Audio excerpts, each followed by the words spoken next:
नमस्कार। योग विज्ञान डेवलप में आप सभी का स्वागत है। काफ़ी दिनों बाद मैं फिर से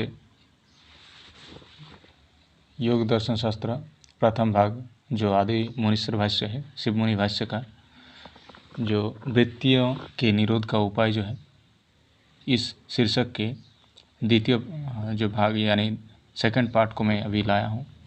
आप इस चीज़ को यहाँ बीच से देख सकते हैं। इससे पहले का जो वीडियो है उसमें आपको पहली पार्ट आपको मिल जाएंगे, ठीक है, जो अभ्यास वैराग्य भ्रम तनिरोध है, ठीक है ना, यह वृत्तियों के निरोध के उपाय। अब हम लोग आज सेकंड पार्ट को पढ़ेंगे और जानेंगे इसमें वृत्तियों के निरोध के उपाय को क्या किस प्रकार से बताया गया है। तो चलिए इसको पढ़ते हैं और जानते हैं कि क्या कैसे वृत्तियों को निरोध किया जा सकता है। ठीक है, शिव मुनि जी क्या कहते हैं, देखते हैं। अपनी चेतनता दूर कर जड़ और बेहोश होने का यत्न करना योगाभ्यास नहीं है, आत्महत्या है। ठीक है, बात को ध्यान से पढ़िएगा, समझिएगा। जड़ समाधि में मनुष्य स्वरूपस्थ न होकर जड़वत पड़ा रहता है। ऐसी बेहोशी को समाधि नहीं कह सकते। समाधि तो वह है जिसमें जीव अपने सच्चे स्वरूप में स्थित रहे। बेहोश होकर पड़ा रहना अपने को और अपने अमूल्य समय को भी नष्ट करना है।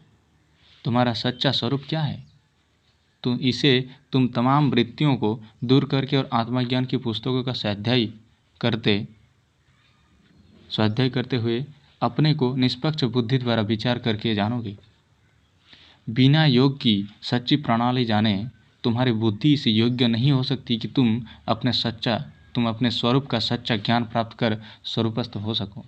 अतः प्रत्येक योगाभ्यासी को आत्मज्ञान की पुस्तकों को थोड़ा थोड़ा नित्य पढ़ना चाहिए। पढ़ना कम चाहिए, पढ़कर विचारना अधिक चाहिए।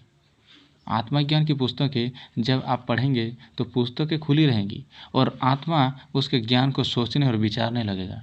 समझ रहे हैं बात को? सोचते सोचते आप कभी इस तरह से भी सच्ची समाधि में पहुंच जाएंगे। पर मजहबी और धार्मिक पुस्तकों में ईश्वर का ज्ञान होता है, आत्मा का नहीं होता है। स्वाध्याय, स्व और अध्याय, इन दोनों के योग से बना है स्वाध्याय। स्व का अर्थ अपना आप, अपना निज। अपने आप को संस्कृत में आत्मा कहते हैं। अपने आप को किसको?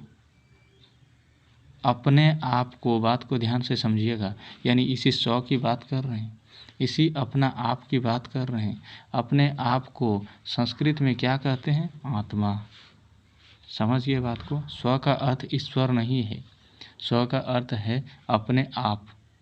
अपने आप, स्व प्लस अध्याय। स्वाध्याय का अर्थ है अपने आप का पाठ, अर्थात अपने आप को पढ़ना।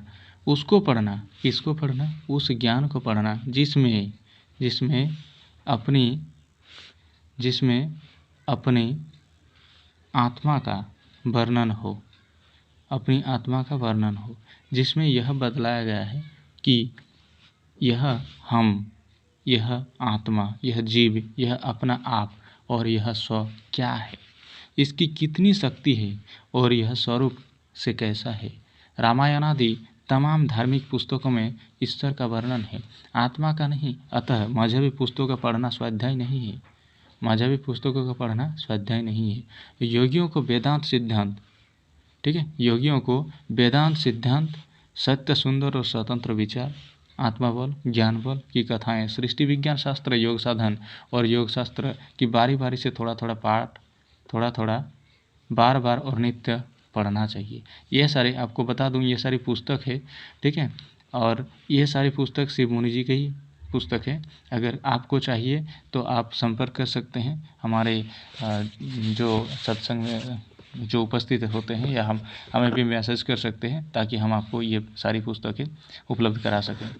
इस तरह से आत्मज्ञान के विचार द्वारा योग की सच्ची वृत्तियों को दूर कर स्वरूपस्थ हो जाओ। इसी अवस्था में रहने के लिए बार बार यत्न करना अभ्यास है। इसीलिए कहा जाता है कि तत्र स्थितो यत्नोभ्यास, यानी इसी अवस्था में रहने के लिए बार बार यत्न करना को अभ्यास कहते हैं। अभ्यास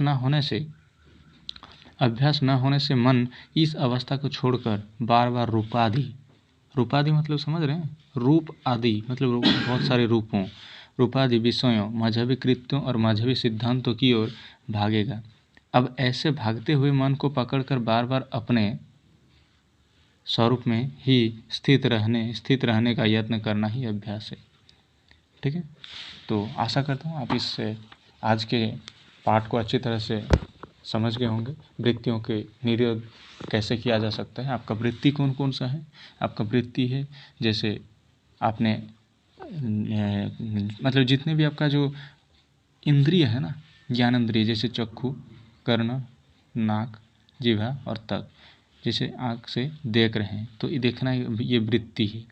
ठीक है, कान से सुन रहे हैं, नाक से आप जो गंध ले रहे हैं, जिह्वा से स्वाद ले रहे हैं, त्वक चमड़ा से स्पर्श ग्रहण कर रहे हैं। तो इन सारी चीज़ों को कुछ समय के लिए मतलब वृत्तियों को निरोध करना, दूर करना, हटाना, वही वृत्तियों का निरोध है। तो आज के लिए इतना ही, मिलेंगे नेक्स्ट वीडियो में और हम लोग जानेंगे और अगले टॉपिक में आएंगे। और आप लोग जानकारी अगर अच्छी लगी, वीडियो अच्छी लगी तो आप हमारे चैनल को लाइक, शेयर एंड सब्सक्राइब करना ना भूलें। Thank you.